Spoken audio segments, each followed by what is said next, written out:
Hello, everyone. I hope everyone is having a great Tuesday afternoon. It is 12:30 right now, so I just want to have a brief conversation with you. Um, Boy, there's so many different opinions on why Black Lives Matter, and I want to give you my perspective on it. Um, I know for me, the thing that really the thing that's really frustrating with me about this movement are the people out there that keep saying all lives matter. Well, it's not a news flash to us us of color or diversity that all lives matter. We're aware of this. But what you're not aware of or you're turning a blind eye to is that the privilege that you have in your life keeps you from being in danger versus me not having that privilege and being in danger every day now. Every day when I decide to go out for essential needs and I'm wondering what the person is thinking about me standing right next to me, and I think I carry myself in a very dignified way, but they may not feel like I belong in this place or country, even though I've been here. I've been here since the beginning of this country. My ancestors, we were brought over by force, but we are a part of this country. And I want my white counterparts to understand, my white friends or my acquaintance that don't get why Lives Matter, and they keep saying the phrase "all lives matter."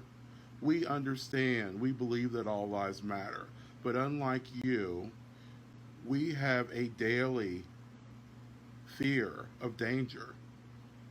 It's in our presence every hour, minute, and second of the day. And it's not just for being African American. Look at the Mexican children that are in cages.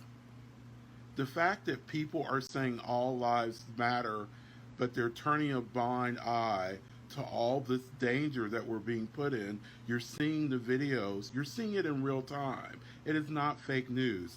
You're seeing other people of diversity being put in these situations. Look at the children that are in cages. Every hour, minute, and second that those children are in cages, it means a lifetime of trauma. And the fact that it's still going on, and you're turning a blind eye to it, and you're saying that everything's all right and this administration is all right. I think there's something wrong with you if you just don't even want to acknowledge that. So once again, I'm saying that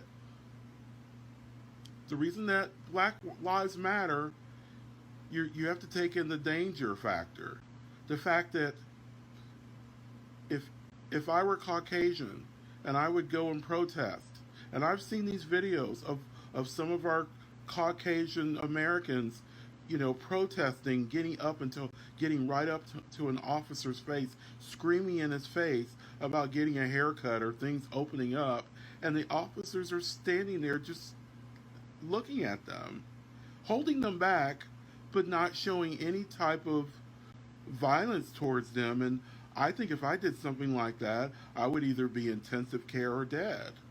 And I want you to understand that difference. And another thing I want you to understand, I want you to really understand what it is to know someone of diversity. It's not just about knowing someone that you clock in and out at work, or you work at the same corporation, and or you go to school with them, or you might not meet your first person of diversity until you're in high school or college. You know, you may think that you don't have any type of prejudice, and that labels you into the under the umbrella of not being racist. There's so many different levels of it. I know for me, I I've had my very first best friend was Caucasian, and I met him in the early '70s. I was 8 years old, and back then in Dayton, all of the schools weren't integrated Well, they were integrated, but Trotwood Madison schools were integrated before Dayton. And thank God I was able to move to Trotwood and discover so many different interesting people that made me become a more well-rounded person. And I celebrate that. And how American is that? I mean, I remember my first friend, Glenn Barnhart. If you're out there, I want to say hi.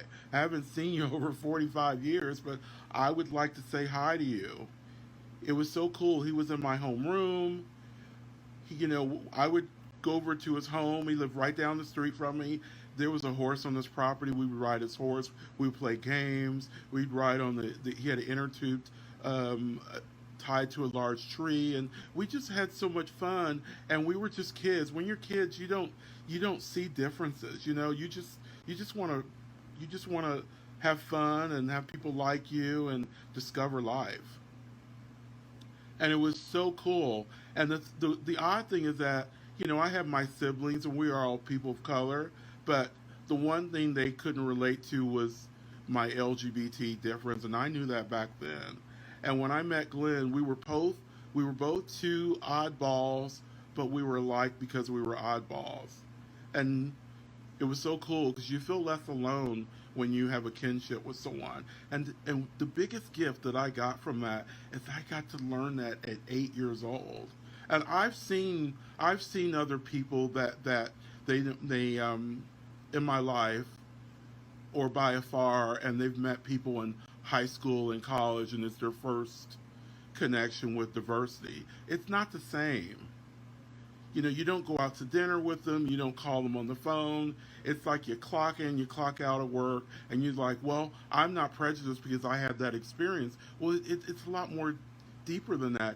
It's like knowing that person, knowing that they are just the same as you because they're human. And when you get to have that experience earlier in life, oh my God, it's such a gift. And that's why I'm able to do the things that I'm doing today, put myself out there in a nonprofit way, because I had those early experiences. And I want that from everyone else. Don't just post Black Lives Matter on Facebook or change your background picture to black because it's trendy or you have someone that works with you. Really try to get to someone that's different from you, get to really know them. And I feel like I haven't really had that experience, the most positive experience with that within my LGBTQ community. We're all connected because of our LGBTQ, but do they really know me as an African American? Have they even tried to get to know me? And it's always been on their terms. There's never been a neutral way where we can get together and really try to get to know each other. And I think when you really get to know someone that way, then you can understand why we are saying Black Lives Matter. It's not that we're not saying that all lives don't matter, it's that we are in danger. Our trans sisters or our African American trans sisters are in danger. They are being murdered at a high alarming rate. I mean, I feel like now, because of this administration has made it okay for people to go out and create terror, and they are terrorists. I feel like if I go anywhere today, if I do anything, I'm second. I find myself second guessing myself, just like with the coronavirus. Did I, if my mask was a little bit off my nose or was it off center, do I have the corona? If I touch this, accidentally brush that, and even though I didn't touch my face, I actually grazed my chin, do I have it? Or when I'm walking about and I see someone who's not of color, I'm like, are they looking at me because they're scared, or they're like, oh, they're just being neighborly? I don't know now. I find myself second guessing myself now because now I am I'm different now.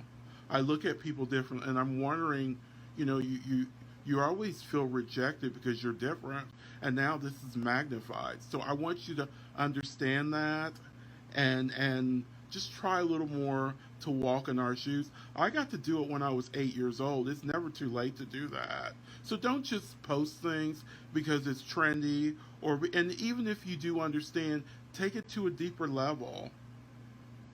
It's the only way that you're going to really get to know how we tick and how we know how you tick, and we are going to be able, I think the best way for all lives to really matter is to make a conscious effort to walk in each other's shoes, not not just say it but actually do it, to really understand what that person must be feeling at that moment. And don't look at it as something like, well, I don't want to put the work in it because it's just too much to think about. Well, you know what? We have a lot to think about right now. We're in a very tough time, and we need to come together and we need to find a solution.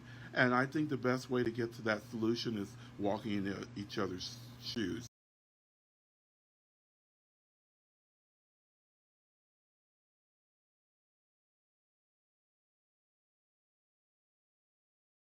My voice doesn't matter right now, but yours does.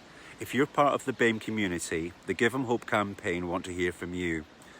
We want to hear your views on Black Lives Matter, your personal story, your worries, your concerns, your insight into why we've come to this and what we can do to make things better. It's important now more than ever that people from the BAME community are heard. Not that we just listen, but that we hear what people have to say and that we take it on board and act upon the advice and the insight that is shared. Please share a video with us. This is vitally important, more so now than ever. Enough is enough. Now is a time to raise your voice, to rise up, to be heard, and to be the change.